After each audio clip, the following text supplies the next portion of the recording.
सरबथार फरायसालिमायाव बर' राव सोलोंथाइनि मिरु बेखेवदों। बिकेडब्लिउएसनि बानजायनायाव आरो सरबथार फरायसालिमानि हेफाजाबजों इएम प्रदीप स्वर्गियारिनि नाजानायाव दिनै सरबथार फरायसालिमायाव बर' राव सोलोंथाइनि मिरु बेखेवदों।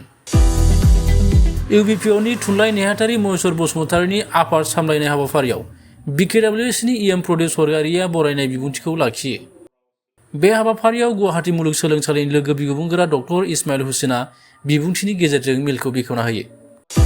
बिकेडब्लिउएसनि मासिगिरि अनिल बसुमतारी, सरबथार फरायसालिमानि लेङाइ गोरों डक्टर जयन्त बरा, बिबुंगोरा सत्यव्रत दत्त, प्रणब ढेकियाल फुकन, इउबिपिअनि गाहाय नेहाथारि पीताम्बर ब्रह्म, चुटिया फरायसा आफादनि अभिजित चुटिया, आसुनि दैदेनगिरि शिबाशिष शर्मा, गलाघाट जिल्ला एबसुनि गाहाय नेहाथारि अपुल स्वर्गियारि, बोसोनगिरि नीलेश्वर ब्रह्म, गलाघाट जिल्ला इउबिपिअनि जिल्ला आफादगिरि मुकुन्द बसुमतारी आरो गोबां दैदेनगिरिफोरजों लोगोसे फोरोंगिरि आरो फरायसाफ्रा बाहागो लानायखौ नुनो मोननाय जायो।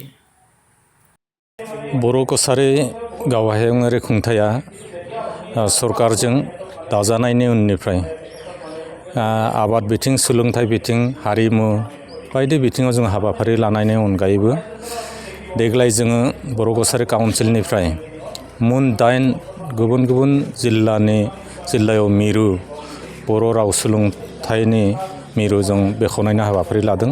बेनिनो दिनै गलाघाट जिल्लानि सुरुपथार फरायसालिमानि हेफाजाबजों बर' कछारी गावहायुङारि खुंथाया दिनै बर' राव सोलोंथाइ मिरु बेहाय जों बेखेवनाय जादों आरो बे बेखेवनाय हाबाफारियाव गुवाहाटी मुलुगसोलोंसालिनि बर' बिफाननि लोगो बिबुंगोरा डक्टर इस्माइल हुसैन बिथांखौ जों हांख्रायनानै लाबोदोंमोन। बिथाङा बर' राव थुनलाइनि जारिमिन, बर' रावखौ गाव बोरै सोलोंथों, बर'नि अनगायैबो जे मालायनि रावखौबो बा मालायाबो जे बर'खौबो सोलोंनांगौ बे बाथ्राफोरखौ बिथाङा गावनि बुंथिनायनि गेजेरजों फोरमायदों आरो बेहाय गाहायै सुरुपथार फरायसालिमानि जोंनि मानगोनां प्रिन्सिपाल डक्टर प्राप्ति ठाकुर आरो गुबुन गुबुन बिबुंगोरा बिथांमोना जोंखौ मदद खालामदों आरो बेनि लोगोसे सुरुपथार ओनसोला जिहेतु गुबुन गुबुन हारि माहारिनि गेजेराव बयबो रायजो जानाय मोनसे जायगा, बेहाय माने अखम छात्र सन्थाननि बिबानगिरि फैदों,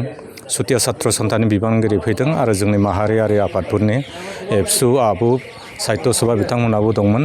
आं मिजिंथिदों जे जोङो बर' राव थुनलाइखौ फेहेरनायाव अकल बर'आल' नङा, जोंनि जायगायाव बर'आबो बर' रोङि दङ, बिथांमोनाबो सोलोंनायनि अनगायैबो गुबुन गुबुन राव हारिमुनि मानसिफ्राबो बे रावखौ सोलोंनाय गोसो जादों आरो सुरुपथार फरायसालिमानि गोबांथार बिबुंगोरा बिथांमोनाबो बेयाव फरायसा हिसाबै सोलोंगोन होननानै बुंदों। बेनि थाखाय जों गोजोननाय मोन्दों आरो नैबे हाबाफारिखौ जाफुंहोनायनि थाखाय आं साफ्रोमबो नुजाफैनो हानाय रायजो राजा, फोरोंगिरि, गेदेमा बिथांमोन, माहारियारि आफादफोरनि दैदेनगिरि बिथांमोन आरो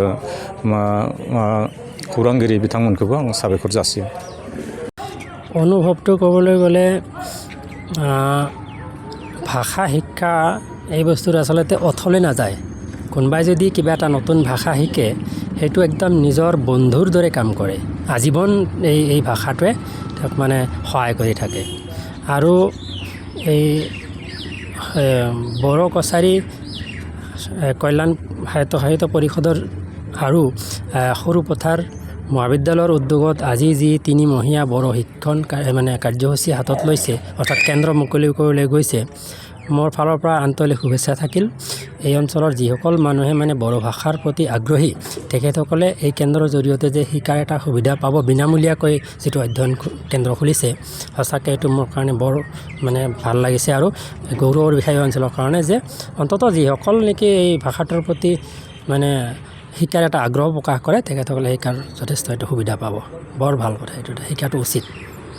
আৰু কিয়নো बर' राव बेवहाय फोरोंनो थाखाय जायनोखि मिरु खुलिदों नैबे बर' कछारी साहित्य साहित्य कल्याण परिषद आरो सुरुपथार फरायसालिमानि दैदेननायाव जाय 3 दानारि मिरु मोनसे खुलिदों बर' राव सोलोंनायनि मिरु आरो बे मिरुआवहाय फैनानै जाय बर' रावखौ सोलोंनो नागिरो बिसोरो बे रावखौ सोलोंनायनि थाखाय खाबुखौ मोनगोन आरो बेवहाय आं सासे बेखेवगिरि महरै बेवहाय फैनो हानानै आं जोबोद गोजोननाय मोन्दों। गोजोन्थों।